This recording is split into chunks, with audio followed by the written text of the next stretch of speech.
With many budget cuts and rail reform happening on UK railways these days, it's hard to find brilliant dining experiences on our flagship Intercity trains, though there is one exception.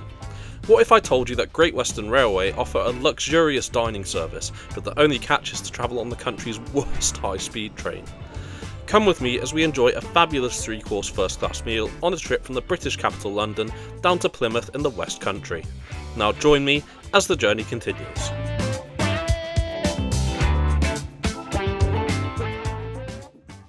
We'll be starting our trip from London Paddington, one of London's major railway terminals and one of my favourites, that has been serving the capital's railway since 1838, though much of the station has only been operational since 1854. Much of the outside area here is a recent addition and nicely complements the recently opened Elizabeth line, which I'm sure many of you watching would have used before at least once. The arrival of the railway, combined with other London Transit connections, the Heathrow Express and GWR services towards the west of England and South Wales, has resulted in Paddington being the second busiest station in the UK, seeing almost 70 million passengers annually.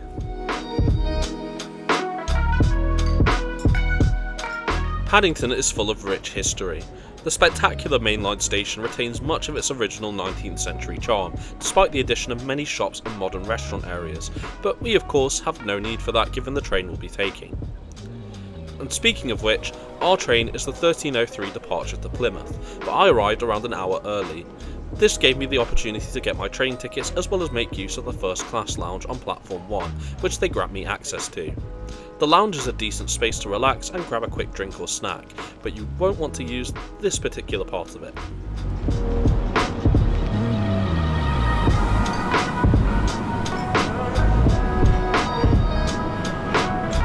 Yep, there's a hidden part of the lounge, which actually used to be Queen Victoria's private waiting room.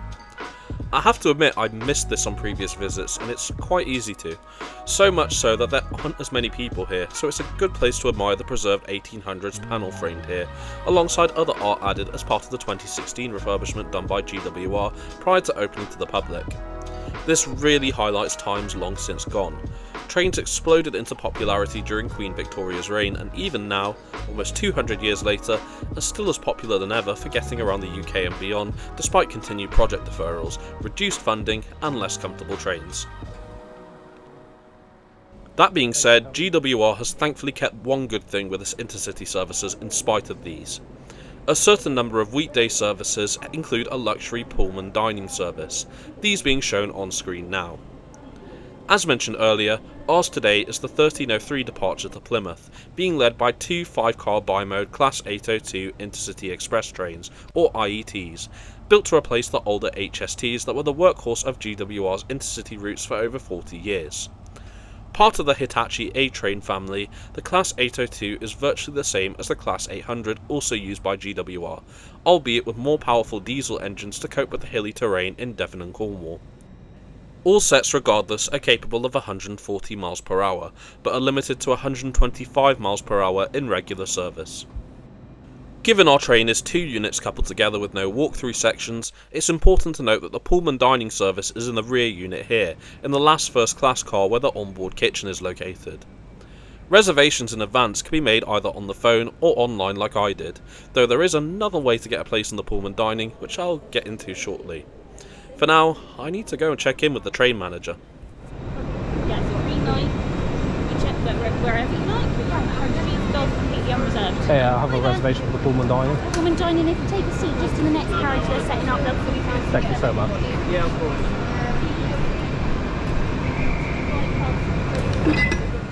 Whilst we're waiting for preparations to finish, we need to head into the second first-class carriage.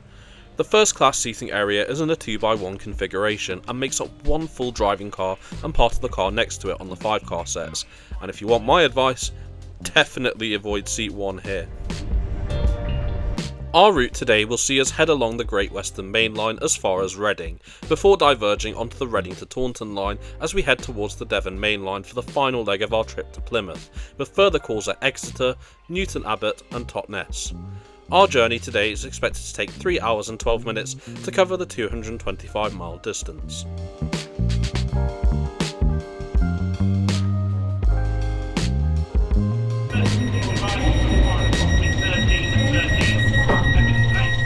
Owing to signalling issues, we leave Paddington 7 minutes late.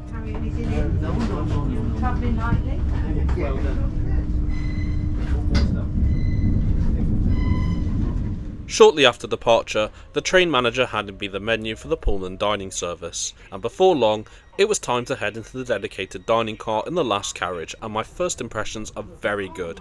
I don't think I've ever seen this type of presentation on any public train in the UK. Everyone here has booked in advance, except for one passenger who holds a standard class ticket. You can upgrade to first class by using the Pullman dining service if there's space. Just take a seat in first class on the relevant services and pay for the meal. All passengers here, regardless of tickets, have to pay for the meals, but I'll go through prices later on. For now, we pass the site of Old Oak Common, which will form an integral part of the upcoming HS2 line, though there has been significant progress since I recorded this video in September last year. The first part of our journey is on the Great Western Main Line as far as Reading, which is the main railway linking London with the west and southwest of England. It's here where we reach our IET's maximum service speed of 125 miles per hour, and yeah, you can really see the shakiness at these speeds. Thankfully our food is being served until just before Reading, though the drinks were given by the helpful attendant by this point. These can either be alcoholic or non-alcoholic, with me choosing water and orange juice alongside my lemonade from the lounge. Anyway, as we settle in, let's check out the interior of first class on the GWR IET, which as most will know is basically the same as the Azuma I reviewed on the Highland Chieftain, so don't expect anything amazing comfort wise. I will say however that there is a softer headrest than what LNER previously used, so at least that's there I guess. Both sides thankfully have foldable armrests, with the Windows side housing the UK 3-pin and USB-A sockets for charging devices. The button below the aisle side is for controlling the seat's manual recline, which, whilst not fantastic, is okay by UK rail standards. Speaking of which, the legroom itself is pretty good, though if you're at one of the airline style seats, you may want to watch out for the table sections and its support pole just here, which do feel a bit cramped. Thankfully though, the tables can be raised when not in use. As with most modern UK stock, traffic light seat electronic reservation displays are used with card holders in place on the top of the seats in case this goes down. Coat hangers are present in the form of retractable hooks, or alternatively, small hooks at the back of the seat in front, and finally, there's a draw-down blind to block what would otherwise be a rather gloomy British day. Okay, so not the best first class we've seen on the channel, but it does the job, and the whole reason we're doing this trip will be coming up in a bit. And speaking of which, the staff brought through the starters just before our first stop of Reading, beginning with some bread and butter. For my actual starter, I went for the pea soup with olive oil. All of the food is freshly prepared in the kitchen and the presentation is superb. 13:54. Next stopping service. On that note, we arrive into Reading shortly afterwards. This is the County of Berkshire's busiest station and the second busiest non-London interchange in the UK as a whole. Prior to the station's electrification, it underwent a major refurbishment and almost all of GWR's services stop here, with a small number of exceptions. Something else worth mentioning is that all Pullman dining orders need to be placed before leaving here, after which no more orders will be taken by the onboard crew given the food needs to be prepared.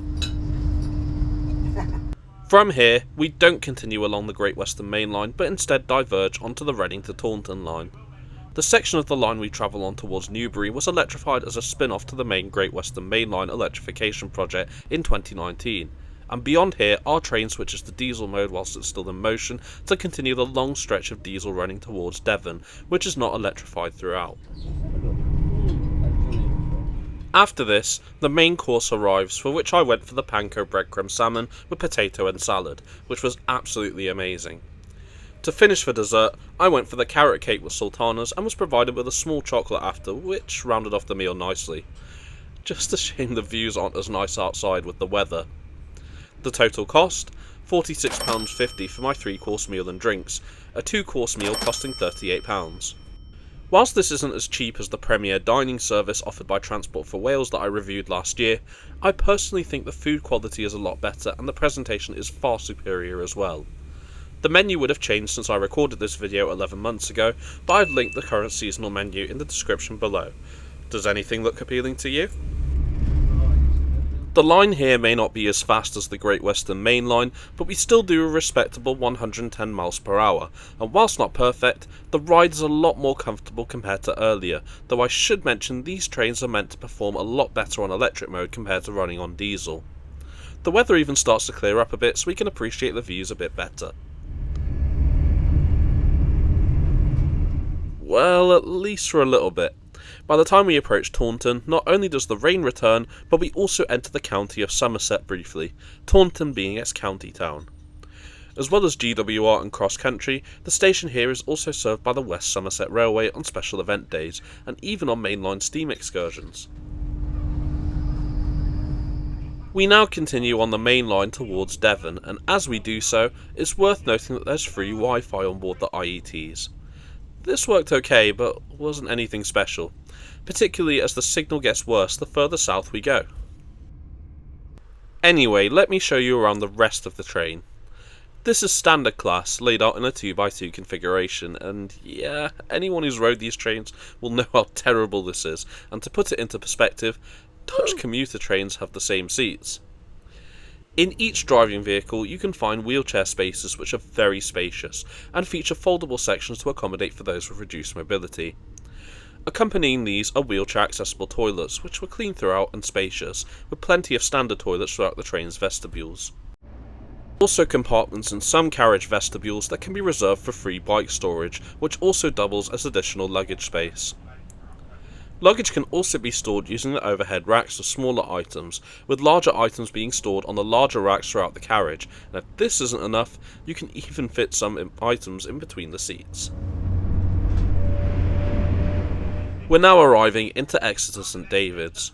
Whilst not the largest settlement in Devon, Exeter is still its county town, and as well as local GWR services, you can change for South Western Railway stopping services to London Waterloo along the West of England line, which I will be bringing to you soon on the channel.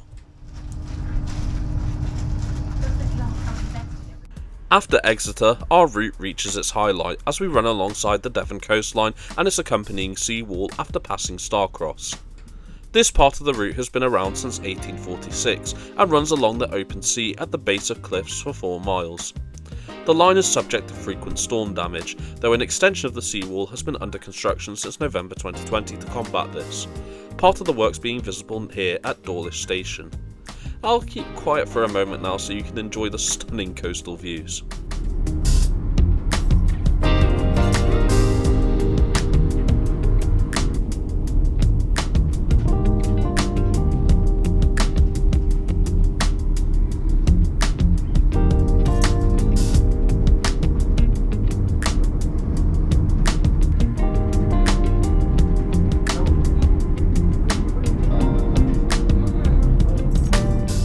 We reach the end of the Devon seawall at Teignmouth and shortly afterwards enter Newton Abbot, a major junction station in Devon for the branch serving Torquay and Paddington, which sees extra summer services by both GWR and cross country.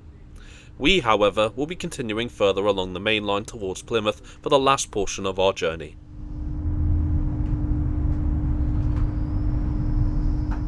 Now, I've spoken a lot about the Pullman dining service, but there is also the regular catering service included in the first class fare, but this isn't as, should we say, Instagram worthy as you can see. Our final stop is Totnes, which serves the Devon towns of Totnes and Dartington. It's also home to the South Devon Railway to the left, and towering above is Totnes Castle, though this is sadly not visible in this shot.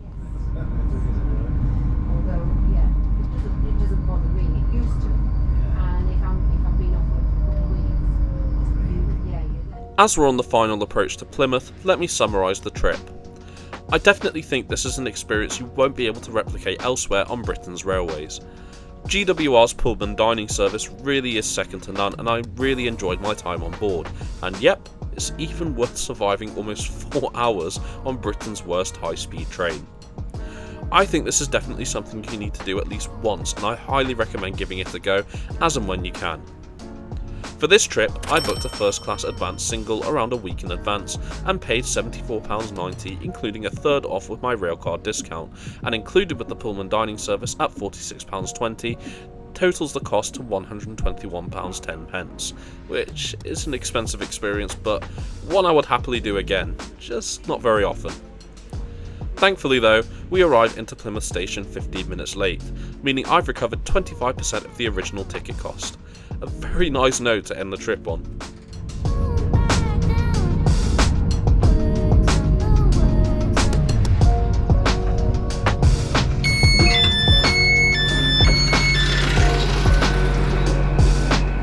Now you've heard from me, I want to hear from you. What did you think of the GWR Pullman dining service? Have you tried it before, or has this video inspired you to give it a go? Let me know in the comments. I hope you've enjoyed this video. Please like and share it if you did to aid the channel's growth, and don't forget to subscribe to the channel and turn on notifications for more content such as this weekly. My journey doesn't end here though. I'm now continuing on to Penzance on another GWR IET, as I'll be recreating a video I did several years ago, but you'll have to stay tuned for that one to be released on the channel. In the meantime, thanks so much for coming with me on this trip, and I look forward to bringing you with me on my next one.